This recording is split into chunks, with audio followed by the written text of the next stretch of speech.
Good morning everyone, myself R. Venkatesh. In the last lecture, we already discussed about the fundamental concepts of database management system and the concepts that are related to SQL.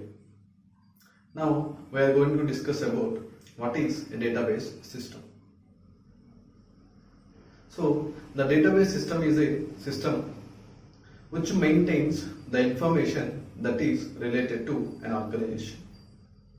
Database system which contains four components. The first one is data, second one is hardware, third one is software, and the fourth one is users. So you can see the diagram of a database system here, so which contains four components. Okay, so the data, the hardware, the software, and the users. So coming to the first component of a database system is data. So large amount of data will be generated by different types of organization. Okay, so the data is acting as a bridge between the machine and the users. The data is the resource for which the DBMS was designed. The motive behind the creation of a DBMS was to store and utilize the data. In a typical database, the user saved data is present and the metadata is stored. There are two types of data: user data and metadata. So the user data will be stored in the form of a relations or tables. Okay, so the column values are called as attributes, whereas the row values are called as rows of a relation or table. The second one is metadata. So metadata is data about the data. This is information stored by the DBMS to better understand the data stored in it.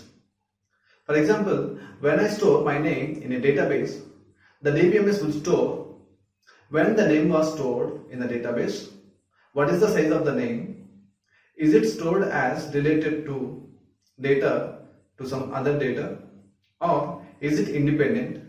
All this information is metadata. Okay, the second component is hardware.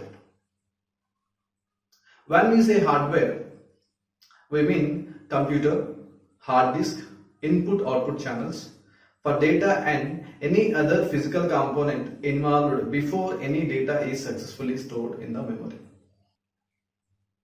When we run Oracle or MySQL on our personal computer, then our computer's hard disk, our keyboard using which we type in all the commands, our computer's RAM, ROM, all become a part of DBMS hardware. So you have to select an appropriate hardware for a database system. The next one is software. So this is the main component because this is a program which controls everything. The DBMS software is more like a wrapper around the physical database, which provides us with an easy to use interface to store, access and update the data. The DBMS software is capable of understanding the database access language and interpret it to actual database commands to execute them on a database. And the final one is users. We are having different types of users. The first one is database administrator. The database administrator or DBA is the one who manages the complete database management system. The DBA takes care of the security of a DBMS, its availability, managing the license keys, managing the user accounts and access, etc. So all these information should be maintained by database administrator. The next one is application programmer or software developer. This user group is involved in developing and designing the parts of database management system. Next one is end user. These days, all the modern applications, web or mobile, store user data. How do you think they do it? The applications are programmed in such a way that they collect user data and store the data on DBMS systems running on the server. End users are the one who store, retrieve, update and delete data.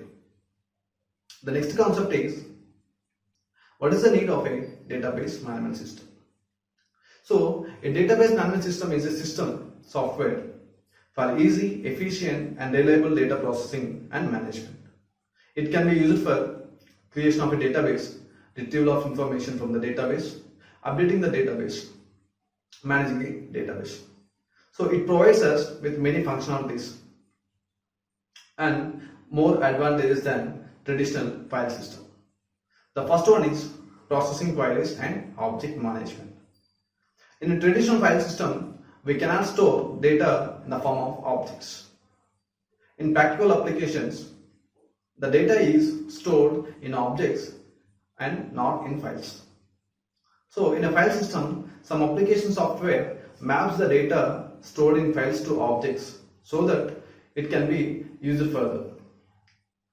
Where in DBMS, we can directly store the data in the form of objects. The application level code needs to retain to handle, store and scan through the data in a file system, whereas a DBMS gives us the ability to query the database. The second one is controlling redundancy and consistency. Redundancy refers to repeated instances of the same data. That means duplication of a data. A database system provides redundancy control, whereas in a file system, the same data may be stored multiple times. For example, if a student is studying two different educational programs in the same college, say engineering and history, then his information such as phone number and address may be stored multiple times, once in engineering department and the other in history department. Therefore, it increases the time taken to access and store the data. So, this may also lead to inconsistent data states in both places. Whereas, a DBMS uses the data normalization to avoid redundancy and duplicates. The next one is concurrency control and transaction management. Several applications allow user to simultaneously access the data. This may lead to inconsistency in data in case files are used. You can see the example here. Transfer of a cash from account A to account B. So here we are having two operations. The first one is withdraw cash from account A and the second one is deposit it to account B. Okay, so if there is any one of these operations failed, then the entire transaction will be failed. So in order to overcome this disadvantage, the DBMS implements ACID properties to ensure efficient transaction management. And the next one is access control and ease in accessing data. A DBMS can grant access to various users and determine which part and how much of data can they access from database. Otherwise, in a file system, separate files have to be created for each user containing the amount of data that they can access. Moreover, if a user has to extract specific data, then he needs a code or application to process the task in case of file system. For example, a manager needs a list of employees having salary greater than X. Then we need to write a business logic for the same in case data is stored in files. In case of DBMS, it provides easy access of data through queries, and whole logic need not to be rewritten. So users can specify exactly what they want to extract out the data. The next one is sharing of data and multi-user system. So the current database systems are designed for multiple users. That means they can allow many users to access the same database at the same time. The next one is restriction of unauthorized access. So not all the users of database system will have the same privileges. For example, one user might have read-only access while the other one have write-only, or the other one having both read and write privileges. Thank you so much.